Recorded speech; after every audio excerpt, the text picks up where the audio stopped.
ডেমরা থেকে রামপুরার দূরত্ব 10 কিলোমিটার। আগে এই পথটুকু পাড়ি দিতে সময় লাগত 1.5 থেকে 2 ঘন্টা। ঘুরতে হতো যাত্রাবাড়ি সায়েদাবাদ। নতুন এই সড়ক চালু হওয়ায় দূরত্ব অনেক কমেছে। এখন মাত্র 15 মিনিটে রামপুরা থেকে ডেমরা যাওয়া যায়। এর ফলে যাত্রাবাড়ি, সায়েদাবাদ, মতিঝিল এলাকায় গাড়ির চাপ কমবে। এড়ানো যাবে যাত্রাবাড়ি ও সায়েদাবাদ এলাকার যানজট। আগে তো 1.5 ঘন্টা 2 ঘন্টা লাগতো, আপনার এখানটা যাইতে পাতালে 12 মিনিট লাগে। নদীপাড়াতে গেলে আমাদের এখানে অনেক যানজট থাকতো, এখানটা এইটুকু সুবিধা হয়েছে, তাড়াতাড়ি আসা যায়।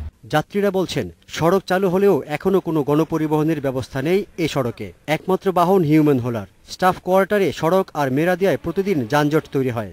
ফলে সড়কটি 4 লেন করার দাবি জানিয়েছেন যাত্রীরা।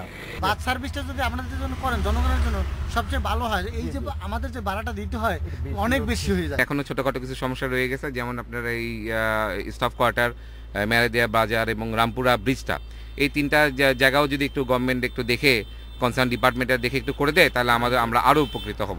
ঢাকা সড়ক বিভাগ বলছে, এই সড়কটি যানজট নিরসনের পাশাপাশি হাতিরঝিলের ব্যবহার বাড়াবে। সড়কটিতে যান চলাচল নির্বিঘ্ন করতে ডেমরায় রাস্তার মোড় সহজ করা হবে বলে জানিয়েছেন সড়ক বিভাগের প্রকৌশলী।